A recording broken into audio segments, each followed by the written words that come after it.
السلام عليكم ورحمة الله وبركاته.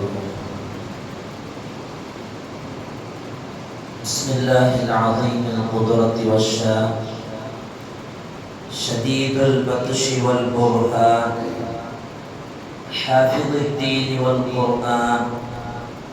بسم الله ما شاء الله كان وما لم يشأ لم يكن، ولا حول ولا قوة إلا بالله العلي العظيم. الحمد لله رب العالمين، والعاقبة للمتقين، والصلاة والسلام على أشرف المرسلين وعلى آله وصحبه أجمعين. أما بعد، أعوذ بالله من الشيطان الرجيم. بسم الله الرحمن الرحيم. وأقيموا الصلاة وآتوا الزكاة واركعوا مع الراكعين. صدق الله العلي العظيم. وقال نبينا وحبيبنا وسيدنا وقرة أعيننا وثمرة فؤادنا محمد رسول الله صلى الله عليه وسلم: من أتاه الله مالا فلم يؤدي زكاته مثل له شجاعا أقرع له زبيبتان يطوقه يوم القيامة يأخذ بنهزمته يقول أنا مالك وأنا كنزك. صدق النبي صلى الله عليه وسلم. எல்லா புகழும் புகழ்ச்சியும் ஏக இறைவனாகிய அல்லாஹ் ஒருவனுக்கே உரித்தாகுக. அவனின் சாந்தியும் சமாதானமும் ஈருலக வேந்தர் முஹம்மது ரசூலுல்லாஹ் ஸல்லல்லாஹு அலைஹி வஸல்லம் அவர்களின் மீதும் அவர்களின் அடிச்சுவடை அப்படியே அடிவரலாமல் பின்பற்றிய உத்தம சத்திய சஹாபாக்கள், தாபிஈன்கள், தபஉ தாபிஈன்கள், நாதாக்கள், சுஹதாக்கள், அவுலியாக்கள், நம் பெற்றோர்கள், உஸ்தாதுமார்கள், மனைவி மக்கள், இங்கே அமர்ந்திருப்பவர்கள், இன்னும் வர இருப்பவர்கள், நம் ஊர்வாசிகள், அயல்வாசிகள், உலக முஸ்லிம்கள் அனைவர்களின் மீதும் குறைவின்றி நிறைவாக நின்று நிலவட்டுமாக. புனிதமான இந்த நாளில் அவனுக்கு பிடித்தமான இந்த இடத்தில் வல்லோன் அல்லாஹ் நம் அனைவர்களையும் ஒன்று கூட்டியதைப் போல நாளை ஜன்னத்துல் ஃபிர்தௌஸ் என்னும் உயர்தரமான சுவனத்தில் முஹம்மது ரசூலுல்லாஹ் ஸல்லல்லாஹு அலைஹி வஸல்லம் அவர்களோடு நம்மையும் நம்மை சார்ந்த அத்துணை பேர்களையும் ஒன்று கூட்டி புரிவானாக. நோய்கள் அனைத்தையும் ஷிஃபாவாக்கி தந்தல் புரிவானாக. அருமையான சகோதரர்களே, புனிதமான ரமலானுடைய ஒரு வெள்ளிக்கிழமையிலே நாம் வீற்றிருக்கிறோம். அல்லாஹ் சுப்ஹானஹு வ தஆலா நாம் தொழுத தொழுகைகளையும் நோற்ற நோன்புகளையும் வழங்கிய தான தர்மங்களையும் கபூல் செய்து இருலகிலும் பரிபூர்ணமான கூலியை அல்லாஹ் நம் அனைவர்களுக்கும் தந்தல் புரிவானாக.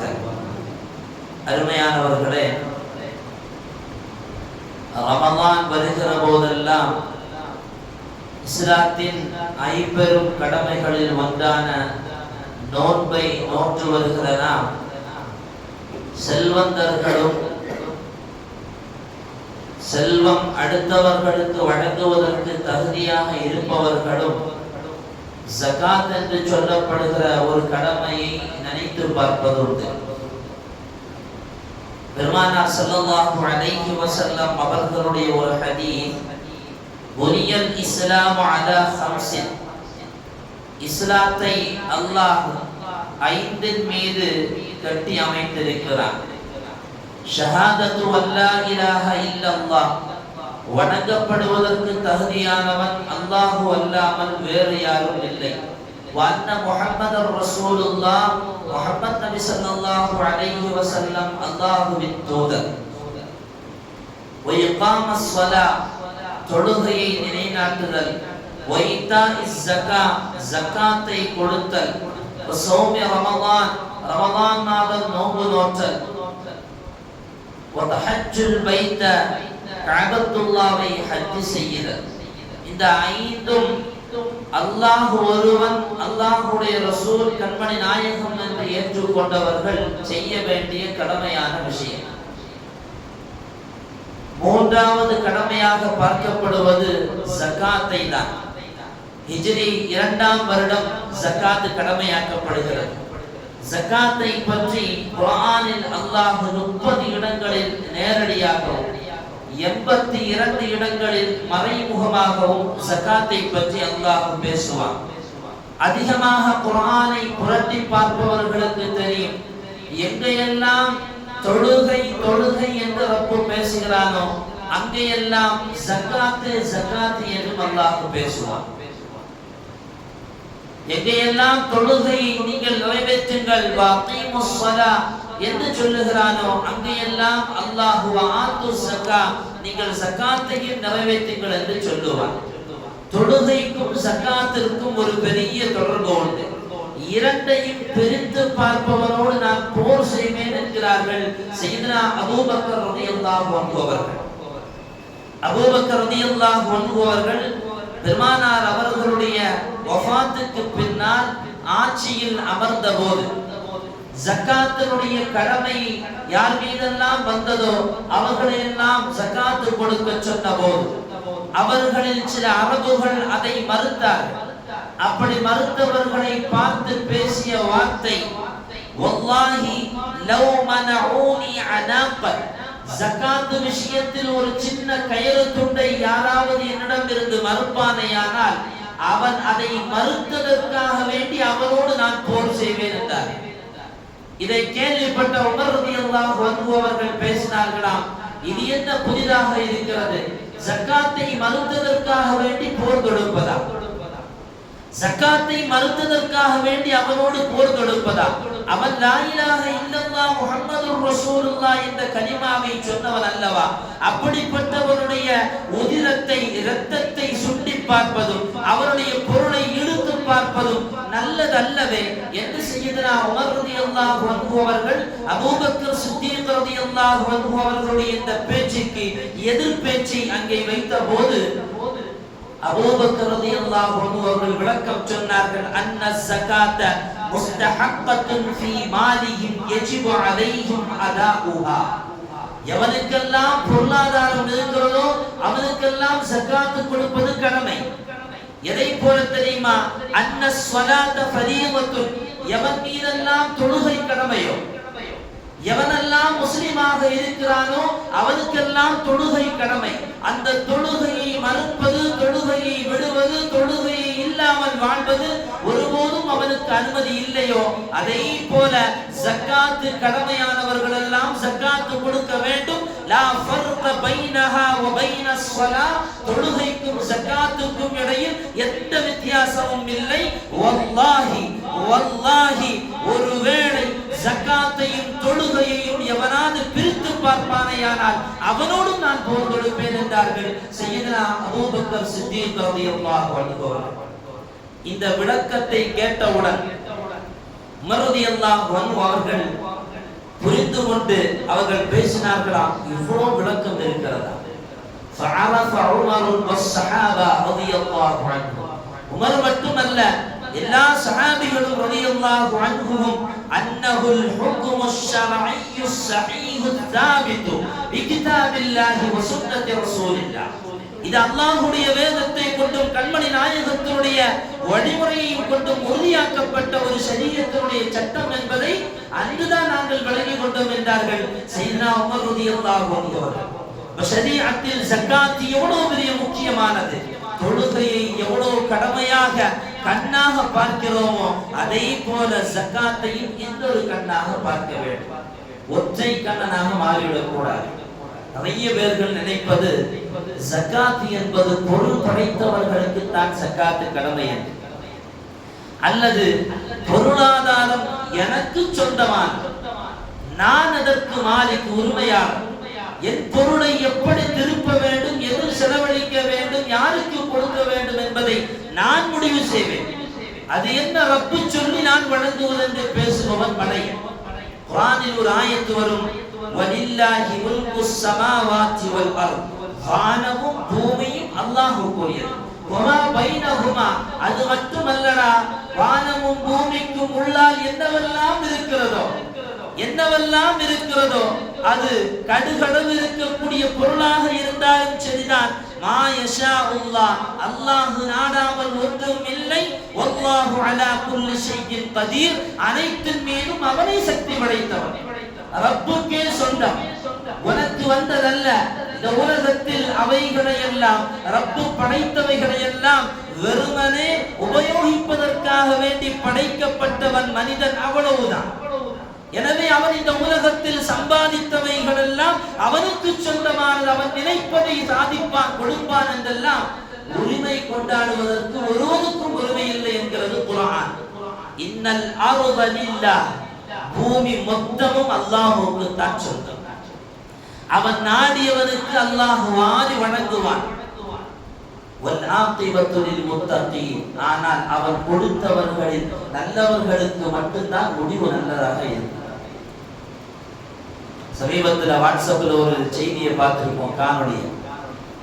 இதே தமிழகத்தில் ஒரு மாவட்டத்தில் ஒரு பெரிய தொழிலதிபர் அப்ரூவல் இல்லாத ஒரு இடத்துல ஒரு பெரிய ஜவுளி கடையை கட்டி, கடைசியில் அந்த கடை இங்கே கட்டுவதற்கு அனுமதி இல்லாத இடம் என்று வந்தபோது அவர் அத்துணை நாட்களாக பாரம்பரியமாக வந்து தொழில் செய்து வந்த அந்த பெரிய ஒரு கட்டிடம் தரமட்டமாக்கப்படும்.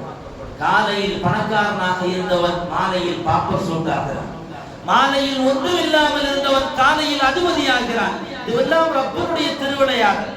வலில்லாஹி முல்குஸ் ஸமாவாத்தி வல் அர்த், வானம் பூமியினுடைய அத்துணையும் அவனுக்கு தான் சொந்தம். எனவே கொடுத்ததிலிருந்து நீ திரும்ப கொடுக்க வேண்டும். ஷத்தாதி நமக்கு தெரியும், சூரத்துல் ஃபஜ்ரில் அல்லாஹ் பேசுவான், இரமதாத்தில் இமாத், இரம் என்கிற அந்த ஊர், லம் யுஹ்லக் மிஸ்லுஹா ஃபில் பிலாத், அது போல ஒரு ஊரை அல்லாஹ் படைக்கவில்லை. அப்படி ஒரு படைப்பு ஷத்தாத் பின் ஆத், ஷத்தாத் உருவாக்கி வைத்த சுவனம் உலகத்தில் இருந்தது. சுவனத்தை உருவாக்க வேண்டும் என்று நினைத்தான்.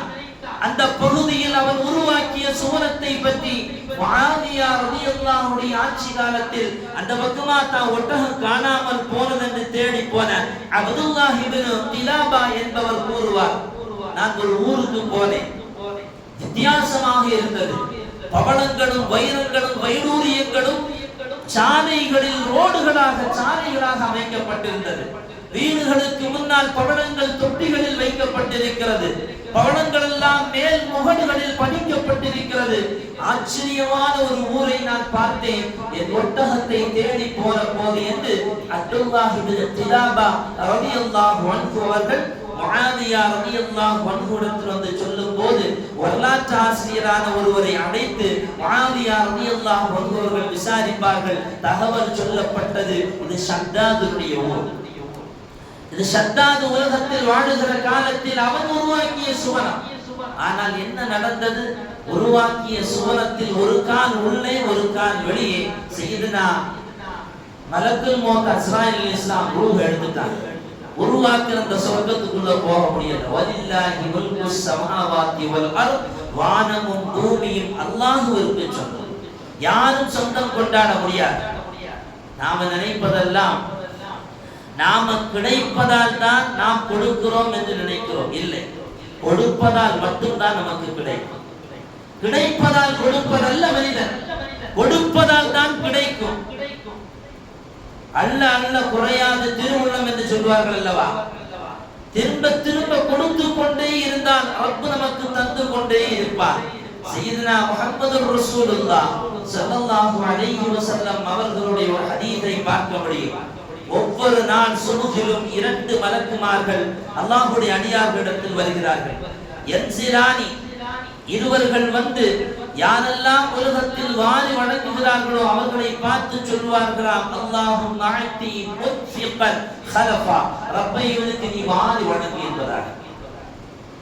கொடுக்காமல் பிடித்து பிடித்து கஞ்சத்தனம் காட்டுபவரை பார்த்து அந்த மலக்கு துஆ செய்வார்களாம், அல்லாஹும்ம அத்தி மும்சிகன் தலஃபா, ரப்பை இவன் நீ கொடுத்த பொருளாதாரத்தை அவன் முடக்கி வைக்கிறான், பிடித்து வைக்கிறான். தலஃபன், நீ அவனுக்கு அழிவை நாசத்தை கொடுப்பதாக. கொடுப்பதால் ஒருபோதும் கெட்டு போவதில்லை. கொடுப்பதால் ரப்பு நமக்கு உனக்கு திரும்ப தந்து கொண்டே இருப்பான். அப்படி ஜக்காத்துகளை தர்மங்களை கொடுக்காமல் வைப்பது என்பது அது ஷைத்தானுடைய குணம். அஷ்ஷைத்தானு யஇதுகுமுல் ஃபக்ர வ யஅமுருகும் பில் ஃபஹ்ஷா. நீ தர்மம் செய்தால் உனக்கு வறுமை வந்துவிடும் என்று ஷைத்தான் பயன் காட்டுவான். மோசமானவர்களை கொண்டு உன்னை ஏவுவான். அது ஷைத்தானுடைய குணம் என்று குர்ஆன் சொல்லி தருகிறது. பாக சுருக்கமாக ஜக்காத் என்பது அது கடமையாக்கப்பட்ட ஒன்று. அந்த ஜக்காத் பொருளில் இருந்து நாம் கொடுப்பது என்பது ரப்பு நமக்கு தந்ததை தான் நாம் கொடுக்கிறோம். ரப்பு நமக்கு வழங்கியவைகளுக்கு நாம் கொடுக்கிறோமே தவிர நம்முடைய பொருளாதாரத்துக்கு நாம் கொடுக்கவில்லை. ஜக்காத்து கடமையானவர்கள் யார்? எந்தெந்த பொருட்கள் ஜக்காத்து கடமை, எந்தெந்த பொருட்கள் ஜக்காத்து கடமையோ அந்தந்த பொருட்கள் இருந்து எவ்வளவு ஜக்காத்து கொடுக்க வேண்டும், எவ்வளவு இருந்தால் கொடுக்க வேண்டும், எத்தனை வருடங்கள் இருந்தால் ஜக்காத்து கடமையாகும், கடனாளியாக இருப்பவன் ஜக்காத்து கொடுக்கணுமா, கடனாளியுடைய மனைவி அவள் செல்வந்தராக இருந்து இவன் கணவன் கடனாளியாக இருந்தால் அந்த ஜக்காத்தை மனைவி கணவனுக்கு கொடுத்தால் போதுமா?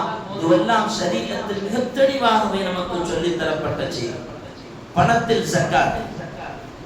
ஒரு வருடத்தில் 595 கிராம் வெள்ளியின் பணம் இருந்தார். கிட்டத்தட்ட 60,000 ரூபாய் ஒரு வருடம் அவருடைய கையில் அதிலிருந்து எதுவும் செலவாகாமல் அப்படியே அவரிடத்தில் இருக்குமேயானால் அவர் அதிலிருந்து 2.5% ஜக்காத்து கொடுக்க வேண்டும். எவ்வளவு இருந்தா? 60 லட்சம் ரூபாய் இல்லை, 6 லட்சம் அல்ல, வெறும் 60,000 ரூபாய். 595 கிராம் வெள்ளியின் பணம் 60,000 ரூபாய் இருந்தால் அதிலிருந்து 2.5% ஜக்காத்து கொடுக்க வேண்டும். வெள்ளியா தங்கமா இருந்தா 85 கிராம், 10 பவனும் 5 கிராம். இதிலிருந்து ஒரு வருடம் அவருடைய கையில இந்த வெள்ளியினுடைய பணமோ அல்லது இந்த தங்கத்தினுடைய பணமோ இந்த 60,000 அல்லது 60,000 விடவும் அதிகமாக இருக்குமேயானால் அதிலிருந்து அவர் 2.5% ஜக்காத்து கொடுப்பது அவர் மீது கடமை. நீ அவர் ஜக்காத்து கொடுக்கலன்னா ராஷ்டிரவார் என்ன நடக்குங்கிறது. இது பொருளாதாரத்தில் பணத்தில் கொடுக்க வேண்டிய ஜக்காத். வியாபாரத்தில் எப்படி ஜக்காத்து கொடுக்க வேண்டும்? இதே 60,000 ரூபாயை கொண்டு ஒருவர் வியாபாரத்தினுடைய துவக்கத்தில் அந்த வியாபார சரக்குகளை வாங்கியிருந்தார். அந்த 60,000 ரூபாயை கொண்டு அவர் அப்படியே தன்னுடைய வியாபாரத்தை நடத்தி கொண்டு போய் ஒரு வருடம் பூர்த்தியாகிற பொழுது அவரும் 2.5% ஜக்காத்து கொடுக்க வேண்டும். மொத்தமா டோட்டல் போடணும். வருஷம் முடியும் போது எவ்வளவு இருக்குதோ அதுல இருந்து 2.5% அவர் ஜக்காத்து கொடுக்க வேண்டும். நீ தங்கமும் வெள்ளியும் இருந்தால் 85 கிராம் தங்கம் இருக்குமே ஆனால் அந்த தங்கத்தில் இருந்து 2.5% ஜக்காத்து கொடுக்க வேண்டும். 10 பவனும் 5 கிராம். அதே மாதிரி 595 கிராம் வெள்ளி இருக்குமே ஆனால் அதிலிருந்து 2.5% ஜக்காத்து கொடுக்க வேண்டும். ஆனால் வியாபார பொருளாக இருந்தால் பணத்தை கொடுத்து விடலாம். 2 பிஸ்கெட் பாக்கெட் எடுத்து கொடுத்து சமாளிக்க முடியாது. பணமாக இருந்தாலும் பணத்தை தான் கொடுக்க வேண்டும். ஆனால் வெள்ளியும் தங்கமும் இருந்தால் தங்கத்தை தான் ஜக்காத்தாக கொடுக்க வேண்டும் 2.5%. வெள்ளி இருந்தால் வெள்ளியை தான் ஜக்காத்தாக கொடுக்க வேண்டும் 2.5%. இனி ஒரு பொம்பளைட்ட 100 பவன் தங்கம் இருக்கும். 100 பவனும் அவனுடைய அணிகலமாக இருக்கு. அவள் அதை பாதுகாத்து வைக்கல. கல்யாண வீட்டுக்கு போகும்போது போட்டுட்டு போறா, ஃபங்க்ஷன் வீட்டுக்கு போட்டுட்டு போறா, அல்லது எப்பவுமே போட்டுட்டு சிக்கி நடந்துகிட்டே இருக்கா. அவ எப்படி வேணாலும் போடட்டும், அவ யூஸ் பண்ணக்கூடிய தங்கமாக 100 பவன் இருந்தால் அது ஜக்காத்து கடமை இல்லை. இப்போ வீட்டுல போனோம்னா கொண்டாட்டு பீரோல இருக்கிற தங்கத்தை எடுத்து போட்டதுனால ஜக்காத்து கடமை இல்லைன்னு சொல்லிடலாம். அப்படிதானே? இந்த விளையாட்டுன்னு ரப்புட்டா நடக்காது. ரப்பு பார்த்துட்டு தான் இருக்கான். அவள் அணிகலமாக அணியாமல் அதை பாதுகாத்து வைத்து ஒரு வருட காலம் அப்படியே அது இருக்குமே ஆனால் அதிலிருந்து 84 கிராம் இருந்தால் அவள் அதிலிருந்து 2.5% ஜக்காத்து கொடுக்க வேண்டும். அணிகலமாக இருந்தால் அது எத்தனை பவன்கள் இருந்தாலும் சரிதான் ஜக்காத்து கடமை இல்லை. ஆனால் அந்த அணிகலனுக்கு ஒரு அளவு உண்டு. ரொம்ப அதிகமா ஒரு 200 பவன் கொலுசு மட்டுமே போடலாம். 200 பவன் கொலுசு மட்டுமே போடுறான், அப்ப ஜக்காத்து கொடுக்கணும். ஏன்னா ஓவர். அணிகலன்களில் ஜக்காத்து கடமை இல்லை. இது தங்கம் வெள்ளியில். தங்கம் வெள்ளியில் கவனிக்க வேண்டிய விஷயம், தங்கத்தை தங்கமாகவே ஜக்காத்து கொடுக்க வேண்டும், வெள்ளியை வெள்ளியாகவே ஜக்காத்து கொடுக்க வேண்டும். இந்த ஜக்காத்தை கொடுக்கும் போது நியத்து வைக்கும். ஆடு மாடுகள்ல ஜக்காத்து கடமை. ஆடு மாடு இங்கே யார்த்தையும் இல்லை, இருந்தா ஒரு 40 ஆடு இருந்தா ஒரு ஆடு ஜக்காத்து கொடுக்கணும். அது ஒரு விசாலமான சட்டம், அதுக்குள்ளாக நான் போக விரும்பவில்லை. இனி அதே மாதிரியான தானியங்கள், உணவுப் பொருட்கள் அவைகள் இருந்தாலும் அதுவும் ஜக்காத்து கடமை. இந்த ஜக்காத்தை கொடுப்பவர் நியத்து வைக்கணும். எப்படி நியத்து வைக்கணும்? ஜக்காத்து கொடுக்கும் போது நியத்து வைக்கணும். என் மீது கடமையான ஜக்காத்தை அல்லாஹ்வுக்காக நான் நிறைவேற்றுகிறேன் என்று நியத்து வைத்து கொடுக்க வேண்டும்.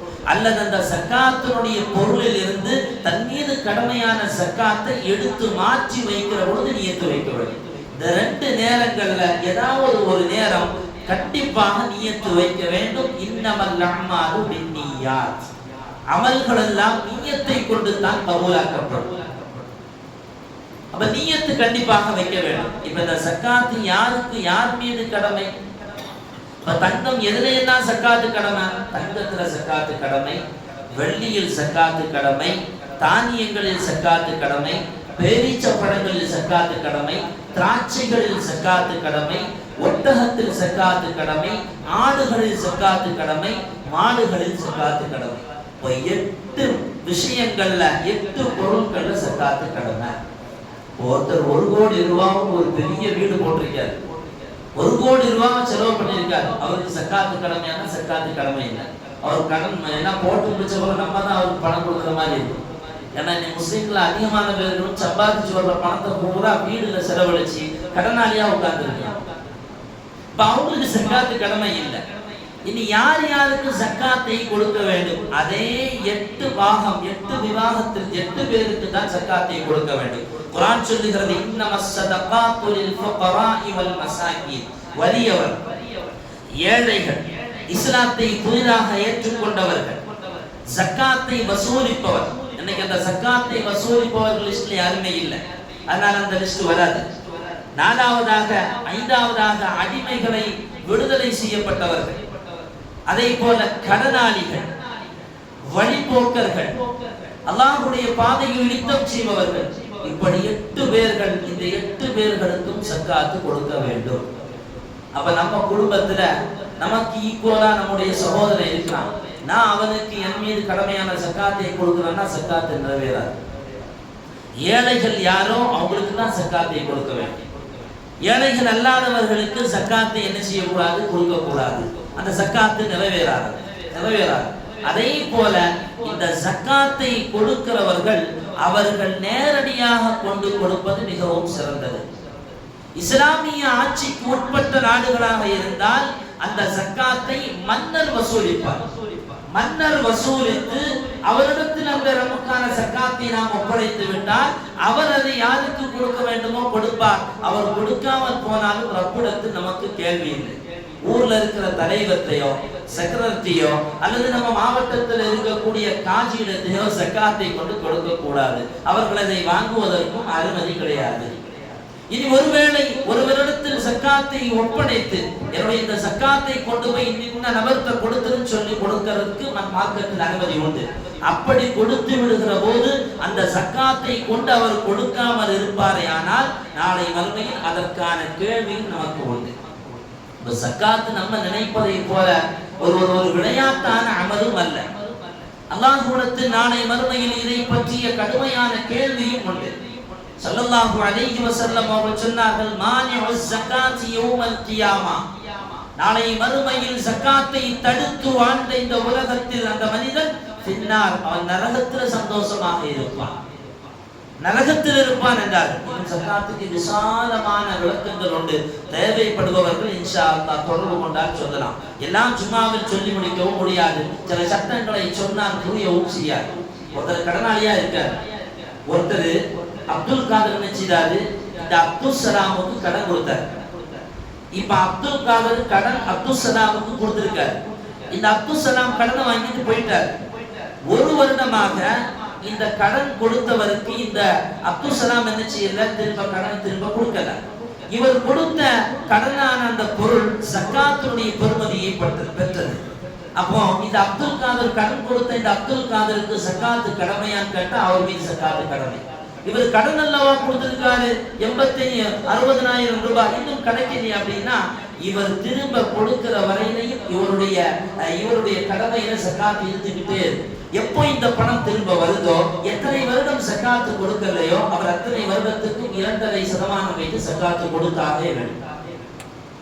இந்த கடனை வாங்கிட்டு போனாரா இல்லையா, இவர் 1 வருஷமா இந்த பணத்தை வச்சுக்கிட்டே இருந்தா அவருக்கும் சக்காத்து கடமையா? ஆக சுருக்கமாக ஜக்காத்தினுடைய பொருள் எவ்வளவோ 60,000 என்றால் அந்த 60,000 ரூபாயை 1 வருட காலமாக அப்படியே வைத்து புரட்டி கொண்டே இருப்பவரிடத்தில் ஜக்காத்து கடமையாகும் என்பதை இஸ்லாம் சொல்லித் தருகிறது. இப்ப இதையெல்லாம் நினைத்து கொண்டு ஒருவன் தாம்பட்டமாக என் மீது ஜக்காத்து கடமை இல்லை, என்னுடைய பொருளாதாரம் என்று யாராவது பேசித்திருந்தால் மன் அத்தாஹுல்லாஹு மாலன், ரப்பு ஒருவனுக்கு பொருளாதாரத்தை கொடுத்து ஃபலக்யாத்தி ஜகாத்தஹு, அந்த பொருளாதாரத்துக்கான ஜகாத்தை அவன் நிறைவேற்றாமல் இருந்தால் முத்திலஹு ஷுஜாஅன் நக்ர், நாளை மறுமையில் மொட்டையடிக்கப்பட்ட வடுக்கையான ஒரு பாம்பாக அவருடைய அந்த பொருளாதாரம் மாற்றப்பட்டு அவருடைய கழுத்தில் அது கருப்புள்ளி நெற்றியில் பதிக்கப்பட்டதாக அவருடைய கழுத்து பகுதியில் வந்து அது தொங்கவிடப்பட்டு நாளை மறுமையில் அவனை பார்த்து சொல்லுமாம் அனகன்சு நான் தான் உன்னுடைய பொருளாதாரம், நான் தான் உன்னுடைய கருவூலம், உலகத்தில் என்னை வைத்துக் கொண்டு பெருமை பேசினாயே, உனக்கான தண்டனை நான் தான் என்று சொல்லுகிறது நீ சொல்லும் என்பதாக முஹம்மது ரசூலுல்லாஹ் ஸல்லல்லாஹு அலைஹி வஸல்லம் இன்னொரு ஹதீஸில் பார்க்க முடியும். அவனை கடைசி வரையிலையும் அந்த பாம்பு கொத்திக்கிட்டே அவனை கொத்த அவன் நாசமாகி அவன் சின்ன பின்னமாகுவான். திரும்பவும் அவனுக்கு உருவம் கொடுக்கப்பட்டு திரும்பவும் அந்த பாம்பு கொத்தி கொண்டே இருக்கும். ஸல்லல்லாஹு அலைஹி வஸல்லம் அவர்கள் இந்த ஹதீஸை சொல்லிவிட்டு ஒரு ஆயத்தை ஓதினார்கள். வலா யஹ்ஸபன்னல்லதீன யப்கலூன மிம்மா ஆத்தாஹுமுல்லாஹ், அல்லாஹ் கொடுத்ததிலிருந்து எவனெல்லாம் கஞ்சத்தனம் காட்டுகிறானோ ஹுவ கைருல் லஹும், அவன் நினைக்கிறான் இது நமக்கு நன்மை என்று, இந்த பொருளாதாரம் நமக்கு நன்மை என்று நினைக்கிறான். இல்லை, பல் ஹுவ ஷர்ருல் லஹு, அது அவனுக்கு பெரிய தீங்குதான், நாளை மறுமையில் அவனுக்கு ஒரு பெரிய தண்டனையாகவே அது வந்து அவை. ஏன் இந்த சக்காத்து கடமையாக்கப்பட்டது? நீங்க கொஞ்சம் 5 நிமிஷம் கூட எடுத்துக்கணும். ஏன்னா +2 எழுதக்கூடிய மாணவர்கள் வர்றதுக்கு கொஞ்சம் அலர்ட்டா, இந்த புது மாப்பிள்ளைய வர்றதுக்காக வேண்டிய 6 நிமிஷம் ரூபாய்லாம் காத்திருப்போம். அதே மாதிரி இன்னைக்கு +2 எழுத போன புது மாப்பிள்ளைகள் வரணும். அதனால ஒரு 5 நிமிஷம் கூட. அருமையான சகோதரர்களே, ஏன் சக்காத்து கடமையாக்கப்பட்டது? ஜகாத் கடமையாக்கப்படுவதற்கான காரணம் என்ன? ஊரில் வாழுகிற எல்லோர்களும் சரிசமமாக இருக்க வேண்டும். ஃபித்ர் ஜகாத் கடமையாக்கப்படுவதற்கான காரணம் என்ன? பெருநா அன்னைக்கு யாருமே பசித்து இருக்க கூடாது. உலகத்திலேயே அல்லாஹ்வை நினைத்து வாழ்பவர்கள், இஸ்லாமிய சொந்தங்கள் கொண்டாடுகிற எல்லா விழாக்களும் அடுத்தவர்களுக்கு உபகாரமாகத்தான் இருக்கும். ஹஜ்ஜி பெருநாள் வந்தால் இறைச்சிகள் அறுத்து கொடுக்கப்படுகிறது, எல்லோரும் வயறார உண்டு வாழ வேண்டும், பெருநாளை கொண்டாட வேண்டும். அதே போல நோன்பு பெருநாள் வந்தால் அரிசிகளை கொடுத்து எல்லோர்களும் பொங்கி சாப்பிட்டு அவர்கள் வயறார பசித்து இருக்காமல் சந்தோஷமாக இருக்க வேண்டும் என்பதுதான் இஸ்லாத்தினுடைய நோக்கம். அதே போல ஜக்காத்தினுடைய நோக்கம் என்ன? ஊர்ல யாருமே ஏழையா இருக்கக்கூடாது. இன்னைக்கு இதே திருநாங்கோட்டில் எத்தனை பேர்கள் கூரை வீட்டுல சரியான கூரை போட முடியாம இருக்கிறாங்க. மழை பெய்தால் வீட்டுக்குள்ளால் இருக்க முடியாமல் எத்தனை பேர் வசிக்கிறார்கள். அப்படி இருப்பார்களே ஆனால் இந்த ஊர்ல யாரெல்லாம் ஜக்காத்து கடமையோ அவங்கெல்லாம் நாளைக்கு ரப்புல பதில் சொல்லித்தான். மானிஉ ஸகாத் ஃபின்னார், ஜக்காத்தை தடுப்பவன் அவன் நரகத்தில், கொடுக்காமல் இருப்பவன் நரகத்தில். எத்தனையோ செல்வந்தர்களை பார்க்கிறோம், எத்தனையோ உலக அளவில் பெரிய பொருளாதாரத்தை கொண்டு வாழ்ந்தவன் கடைசியில கேன்சர் வருது 20 வயசு 25 வயசுல, அதுக்கப்புறம் உட்கார்ந்து செக்கில் எழுதுறான், நான் இதை இன்ன அனாதை இல்லத்துக்கு கொடுக்கிறேன், இன்னொன்றுக்கு கொடுக்கிறேன். அதே கோடிக்கணக்கான சொத்தை கொண்டு அவருடைய வைத்தியம் மருந்து அவருடைய வியாதிக்கு வைத்தியம் பார்க்க முடியுமா? இல்ல. இருக்கிற வரையிலையும் கொடுத்து வாழ்ந்தால் ரப்பந்த கொடுப்பதன் மூலமாக நம்முடைய ஆயுளில் பரக்கத்து செய்வான். பெருமானார் ஸல்லல்லாஹு அலைஹி வஸல்லம் அவங்களோட சஅத் இப்னு முஆத் இப்னு ஜபல் ரலியல்லாஹு அன்ஹு சஹாபி பின்னால உட்கார்ந்து போறாங்க. அவங்களை யமன் தேசத்துக்கு ரசூலுல்லாஹ் கவர்னராக அனுப்பி வைக்கிறார். இஸ்லாத்தினுடைய கொள்கையை பிரச்சாரத்தை எடுத்து வைப்பதற்காக வேண்டி. அப்ப அந்த சஹாபி போகும்போது பெருமானார் அவர்கள் அவங்க பின்னாடி உட்கார்ந்திருந்தப்போ ரசூலுல்லாஹ் அந்த சஹாபியை பார்த்து கேட்பார்கள், முஆத் இப்னு ஜபலே, யா முஆத், இன்னக அஸா அல்லா தல்கானி பஅத ஆமி ஹாதா. இதுக்கு அப்புறம் நீ என்ன பாப்பியாங்கிறதுல உறுதி இல்லை. இதுக்கு பின்னால நீ இப்ப போற யமனுக்கு போற, இதுக்கு அப்புறம் நீ திரும்பி வரும்போது நான் இருப்பனா என்பது நிச்சயம் இல்லை. இந்த சஹாபி ஃபபக்கா முஆத் ரலியல்லாஹு அன்ஹு அழ ஆரம்பித்து விட்டார். அழுதுட்டாங்க. யா ரசூலுல்லாஹ் என்ன சொல்றீங்க? என்ன இந்த சஹாபி அழ ஆரம்பித்தார். நாயகம் சொன்னாங்க, லா ததுகி யா முஆத், அழாதே. ஃபைனல் துகா மினஷ் ஷைத்தான், அழுகை என்பது ஷைத்தானுடையது, எனவே நீ அழாதே என்று சொல்லிவிட்டு பெருமானார் ஸல்லல்லாஹு அலைஹி வஸல்லம் அவர்கள், உதுஹும், அந்த மக்களை நீங்கள் இஸ்லாத்தை நோக்கி அழையுங்கள், அவர்களுக்கு நல்ல விஷயங்களை எடுத்து சொல்லுங்கள், அல்லாஹ் கடமையாக்கி 5 தொழுகைகளை அந்த மக்களுக்கு சொல்லுங்கள். ஃபஇன்னஹும் அதாஉ லிதாலிக, அந்த மக்கள் எல்லாம் தொழுபவர்களாக மாறிவிட்டால் ஃபஅலிமுஹும் அன்னல்லாஹ் இஃப்தரல அலைஹிம் சதகத ஃபீ அம்வாலிஹிம், அவர்களுடைய பொருளாதாரத்தில் அவர்களுக்கு ஜகாத்து கடமை என்பதை நீங்கள் கற்றுக்கொள்ளுங்கள். தொழுகை கடமை என்பதற்கு பின்னால் அடுத்து சொல்லப்பட வேண்டிய கடமையான விஷயம் ஜகாத்தை பற்றி தான். அந்த சஹாபிக்கு ரசூலுல்லாஹ் சொல்லி கொடுக்குறாங்க. அந்த சஹாபி அதே போலவே அவர்கள் யமன் தேசத்தில் போய் இந்த பிரச்சாரத்தை எடுத்து வைக்கிறார்கள். வரலாற்றில் எழுதுவார்கள், முஆத் இப்னு ஜபல் ரலியல்லாஹு அன்ஹு அவர்கள் அந்த ஊரில் பொறுப்பில் இருக்கும் காலம் வரையிலேயும் ஏழைகளாக யாரும் இல்லை. அங்க இருந்தவங்க எல்லாம் தங்களுடைய ஜகாத்தை யாருக்கு கொடுக்கிறது என்று தெரியாமல் தெரிந்தார்கள். மாஹி யாருக்கு ஜகாத்து கொடுக்கணும் தெரியல, அப்துல் சலாம் யாருக்கு ஜகாத்து கொடுக்கணும் தெரியல. ஏன்னா அப்துல் காதரும் இங்கே பொருளாதாரத்தோடு பணக்காரராக இருக்கிறார், அப்துல் காதரும் இங்கே பொருளாதாரத்தோடு இருக்கிறார். 2 பேருக்கும் ஜகாத்து கடமை. ஜகாத்து சொல்லுகிற செய்தி, ஊர்ல ஏழைகள் இருக்கக்கூடாது, எல்லோர்களும் நல்ல முறையில் பொருளாதாரத்தோடு வாழ வேண்டும், அடுத்தவரிடத்தில் கையேந்தி விடக் கூடாது. இஸ்லாம் சொல்லுவது ஜகாத்தின் மூலமாக இதுதான் செய்தி. ஜகாத்து கொடுப்பதற்கு இஸ்லாம் யார் மீதெல்லாம் கடமையாக்கி இருக்கிறதோ, எந்தெந்த பொருட்கள்லாம் ஜகாத்து கடமையாக்கப்பட்டிருக்கிறதோ கண்டிப்பாக கொடுக்க வேண்டும். அப்படி கொடுக்காமல் இருந்தால் இந்த உலகில் அதற்கான தண்டனைகளையும் அனுபவித்து நாளை மறுமையில் நாம் எந்த நரகத்தை விட்டு ரமலான்களில் பாதுகாப்பு தேடுகிறோமோ அந்த ரமலான்கள் அந்த நரகங்களுக்கு நாம் இரையாக்கப்படுவோம் என்பதை ஹதீஸ் நமக்கு மிக தெளிவாகவே சொல்லித் தருகிறது. எல்லாம் அல்லாஹ் சுப்ஹானஹு வ தஆலா ஜகாத்து கடமையானவர்களாக இருந்தால் இந்த ஜகாத்தை கொடுத்து ரப்புடைய பொருத்தத்தை பெறுகிற நன்மக்களின் கூட்டத்தில் அல்லாஹ் நம்மை சேர்த்தல் புரிவானாக. அருமையான சகோதரர்களை, ரமலானுடைய கடைசி 10 துவக்க வெள்ளிக்கிழமையில நாம இருக்கிறோம். நமக்கெல்லாம் தெரியும், கடைசி 10 மிக முக்கியமான 10, இத்தக்கும் மினன்னார், நரக விடுதலையினுடைய 10. ஸல்லல்லாஹு அலைஹி வஸல்லம் அவர்கள் சொன்னதை போல அதிகமாக அல்லாஹ்விடத்தில் நரக விடுதலையை கேட்க வேண்டும். அதிலும் குறிப்பாக சுன்னத்தான ஒரு அமல், கடைசி 10 நாட்கள் பள்ளி வாசலில் அல்லாஹ்வுக்காக வேண்டி இஅ்திகாஃபுடைய நியத்தை வைத்து அமல்களில் ஈடுபட வேண்டும். நாயகம் சொல்லுவார்கள், ஸல்லல்லாஹு அலைஹி வஸல்லம் அவர்களை பற்றி சொல்லும்போது, கான நபியு இதா தஹலல் அஷ்ரு ஷத்த மிஸ்ரஹு, கடைசி 10 ரமலான்ல வந்துன்னா பெருமானார் அவர்கள் வேட்டியை வரித்து கட்டுவார்கள். அப்படின்னா என்னது? இபாதத்தில் அவ்வளவு ஆழமாக இறங்குவார். வஹ்யா லைலஹு, இரவுகளை ஹயாத்தாக்குவார்கள். வஹீகல் அஹ்லஹு, அவங்க மட்டும் இல்ல, குடும்பத்தை எடுத்து விட்டு இபாதத்தை செய்ய சொல்லுவாங்க. அவ்வளவு சிறப்பான ஒரு நாட்கள் தான் இந்த ரமலானுடைய கடைசி 10. இன்ஷா அல்லாஹ் இரவுகளை ஹயாத்தாக்க வேண்டும். பகல்ல இஅ்திகாஃப் இருக்க முடியாது, வியாபாரத்துக்கு போக வேண்டும் என்று இருந்தாலும் இரவுகளில் நம்ம பள்ளிவாசல்ல, நம்ம எஸ்என்ஓ எம்எம்டி இந்த பள்ளிவாசல்ல இன்ஷா அல்லாஹ் தொடர்ந்து 10 நாட்கள் இரவு நேரங்களில் இஅ்திகாஃப் மக்கள் இருப்பார்கள். இங்கே துஆக்கள் மஜ்லிஸ்கள் நடைபெறும், பயான் மஜ்லிஸ் நடைபெறும், குர்ஆன் ஓதல்கள் நடைபெறும். ஒண்ணும் இல்லாம ஒரு கொஞ்ச நேரம் வந்து அந்த பக்கமா மூலையில உட்கார்ந்து தூங்கினாலும் இஅ்திகாஃபுடைய நியத்து வைத்து அதுவும் நன்மையாக இருக்கும். இந்த இரவுகளை நாம் பயன்படுத்த வேண்டும். எல்லாம் அல்லாஹ் சுப்ஹானஹு வ தஆலா அவன் பொருந்திய நல்ல அமல்களை செய்யக்கூடிய தௌஃபீகை அல்லாஹ் நம் அனைவர்களுக்கும் தந்தல் புரிவானாக. வ ஆகிரு தஅவானா